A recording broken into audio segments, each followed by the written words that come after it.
कल 8 तारीख को दिल्ली विधानसभा चुनाव का परिणाम आया और इस पूरे परिणाम में भारतीय जनता पार्टी को शानदार जीत हासिल हुई। पिछली बार 8 सीटें थीं, इस बार 40 सीटें और जुड़ गईं, 48 सीटें।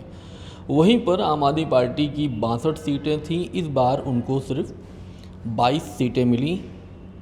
वोट परसेंट की अगर बात करें दोनों पार्टियों के बीच में 2.7 का ही अंतर था, लेकिन सीटें कितनी ज़्यादा भारतीय जनता पार्टी को मिली हैं।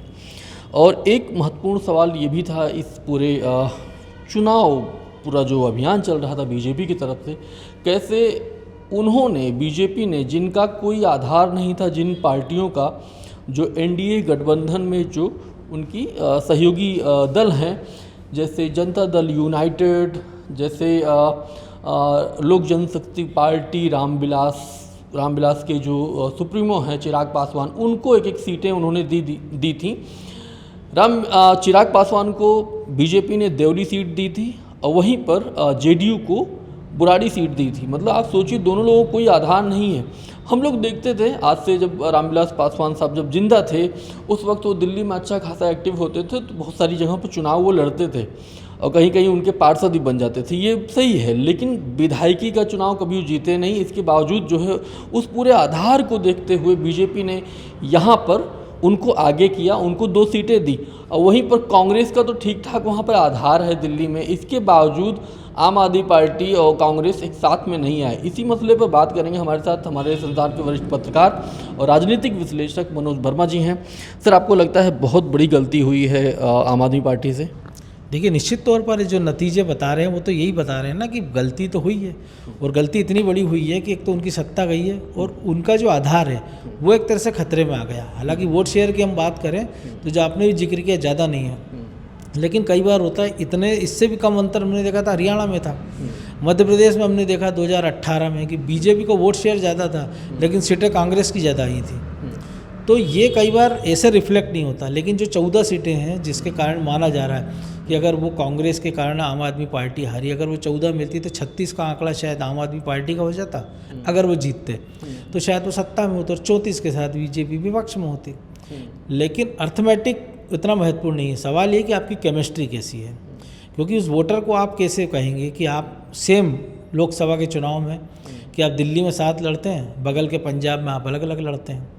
आप उस चुनाव की घोषणा होते ही दिल्ली में कह देते हैं हम दोनों की राह अलग अलग, हम अलग अलग चुनाव लड़ेंगे। उस बीच चुनाव में एक सौहार्द दिखाते हैं राहुल गांधी कि आपके खिलाफ वो बड़ी रैलियां नहीं करते हैं। वो संदीप दीक्षित, जो शीला दीक्षित जिसके पूरे गुणगान दिल्ली में कांग्रेस चुनाव लड़ी कि 15 साल के मुख्यमंत्री के उन्होंने काम गिना है, उनके बेटे को आप अकेला छोड़ देते हो संदीप दीक्षित को, जिनको शायद दिल्ली में सबसे कम वोट मिले, 5000 से कुछ ज़्यादा वोट मिले होंगे मुश्किल से। तो ये सारी चीज़ें बता रही हैं ना कि अगर, और यही चीज़ अरविंद केजरीवाल को सोचना थी कि अगर उनको ये लग रहा था कि कांग्रेस करप्ट पार्टी है तो लोकसभा में साथ नहीं जाना था, और उनको इतना ओवर कॉन्फिडेंट था। आप याद करिए 2023 का वीडियो कि हमको इस जन्म में हराने के लिए मोदी को अगला जन्म देना पड़ेगा। तो लोकतंत्र है ना, यहाँ पर आप जनता के विवेक पर सवाल नहीं उठा सकते हो। आपको लगता है कि ये जो गलतियां जो हुई हैं, इसके बावजूद जो बीजेपी के ऊपर बड़े आरोप लगते हैं कि अपने गठबंधन के साथियों को ख़त्म कर देती है, लेकिन यहाँ तो उन्होंने ऐसे दोनों दलों को टिकट दिया जिनका कोई उस तरह आधार नहीं है। क्षेत्र का आधार हो सकता है कि बिहार से बहुत सारे लोग जो हैं बुराड़ी में रहते हैं, और वो जो देवली सीट है वो एससी को लिए रिज़र्व है, हो सकता है उसको एक तरह से देखा, मतलब एक एडवांटेज के तौर पर कहीं ना कहीं गठबंधन को थोड़ा सा उनके फ़ायदा हो और वहाँ के जो लोग हैं, मतलब यूपी बिहार के जो लोग हैं उनसे जुड़े। कांग्रेस ऐसा क्यों नहीं कर पाती, या आम आदमी पार्टी ने ये ख्याल उसको क्यों नहीं आया? ठीक है, कांग्रेस ने तो किया। आप लोकसभा में देखिए, अपने इतिहास की सबसे कम सीटों पर कांग्रेस लग रही है चुनाव में। कांग्रेस ने टीएमसी की राह आसान करने के लिए अपना वोट बैंक सरेंडर कर दिया पश्चिम बंगाल में। आप देखिए, उन्होंने आम आदमी पार्टी के चक्कर में दोस्ती निभाने में अपना वोट बैंक उन्होंने पंजाब में गंवा दिया। गुजरात में आम आदमी पार्टी और गोवा में हारने के बावजूद कांग्रेस ने उनके साथ गठबंधन किया, लेकिन गठबंधन तोड़ने का एक तरफा घोषणा तो अरविंद केजरीवाल ने की है, कांग्रेस ने नहीं की थी। कांग्रेस को मजबूरी में फिर ये दिखाना पड़ा कि भैया हमारा भी अस्तित्व है, कि जिस राजधानी में हमने 15 साल शासन किया, या जिस पे हम राज करने का प्रयास कर रहे हैं, कि हम 3 चुनाव बाद 99 पर पहुँचे हैं, और हम सोच रहे हैं कि अगली बार हम चुनाव लड़के वहाँ पे इस केंद्र की सत्ता में काबिज हो जाए 29 में। तो दिल्ली में अगर वो दो दिल दिखाई रहते, लेकिन अरविंद केजरीवाल ने ये मान लिया था कि जो उनकी फ्रीवीज की रेवड़ी है और जिसकी पिच पर जो कि प्रधानमंत्री लगातार कह रहे थे कि फ्रीवीज है, लेकिन उन्होंने उसको फिर उसी पिच पर बीजेपी भी आई, उसी पे कांग्रेस भी गई। तो अरविंद केजरीवाल ने मजबूर कर दिया कांग्रेस को भी उसी लाइन पर आने पर चुनाव लड़ने के लिए, और बीजेपी तो उनकी निकटतम प्रतिद्वंदी है ही सही। अभी बिहार में भी विधानसभा चुनाव मतलब होंगे, मतलब कुछ महीनों बाद पूरी तैयारी शुरू। सहयोगियों का तो आप देखिए ना, बीजेपी का ट्रैक रिकॉर्ड, यूपीए का देख लीजिए, एनडीए का देख लिया, अब इंडी गठबंधन एक साथ बिखराव हो जाता है, लेकिन बीजेपी में ऐसा नहीं हुआ। अगर उन्होंने देखिए शिंदे कम सीटों के बाद भी उनको मुख्यमंत्री बनाया महाराष्ट्र में पिछली बार बगावत के बाद।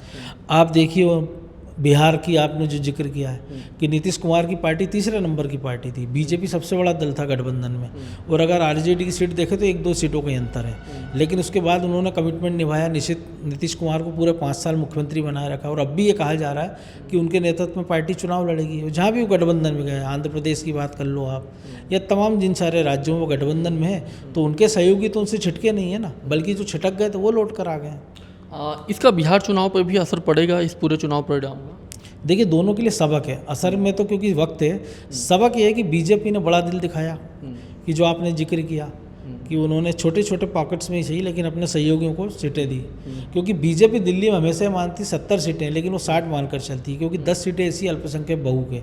हालांकि इस बार एक सीट बीजेपी को मिली है मुस्तफाबाद, तो उनको ये लगता है कि हमको तो 60 सीट में से 36 जीतना है, तो उन्होंने 2 सीटें और छोड़ दी।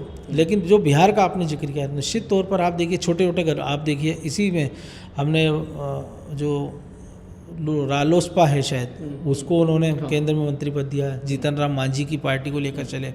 उत्तर प्रदेश में आप देखिए ओम प्रकाश राजभर की बात कर लें हम, या हम बात कर लें अपना दल की सोनेवाल की, उन सबको लेकर चल रहे हैं, वो विधानसभा में लेकर चले, लोकसभा में। और मुझे लगता है कि जब बिहार में भी सीटों का बंटवारा होगा तो बीजेपी अपने गठबंधन का ध्यान रखेगी, और कांग्रेस और इंडिया गठबंधन के लिए बड़ी चुनौती होगी। एक तो एक दबाव पड़ेगा आरजेडी पर, क्योंकि लालू यादव हो, तेजस्वी हो, लगातार ये कह रहे थे कि हम तो अकेले लड़ना चाहिए, या कांग्रेस के नेतृत्व से हट जाना चाहिए, या लीड ममता बनर्जी को करना चाहिए। कांग्रेस ने बता दिया कि वो जीत नहीं सकते लेकिन आपको हरा सकते हैं, तो एक तो उनका बार्गेनिंग पावर बढ़ेगा कि वो ज़्यादा सीटों की डिमांड करेंगे, या पिछली बार से कम सीटें उनको नहीं मिलेंगी, कि जिस प्रकार से हमने देखा था लोकसभा में कंसीडर करना पड़ा था। बीजेपी के लिए सबक ये है कि आप अगर साथ मिलकर चुनाव लड़ेंगे तो फिर आपके सामने प्रतिद्वंदी कितना ही बड़ा, आप उसको पटक सकते हैं। क्योंकि पिछले चुनाव में आरजेडी ने जितना अच्छा किया, अगर कांग्रेस थोड़ा सा दम लगा लेती, थोड़ी सीटें और जीत लेती, तो शायद आज सरकार आरजेडी और कांग्रेस की होती वहाँ। तो ये दोनों के लिए सबक है कि आपको किसी गठबंधन के सहयोगी को हल्के में नहीं लेना है, और आपको अगर गठबंधन के धर्म निभा रहे हैं तो फिर आपका ये नहीं देखना आपको कि ये 3% का स्टेक होल्डर वाला आदमी है, पार्टी है, 2% की है या 25% की, सबको साथ लेकर चलना पड़ेगा।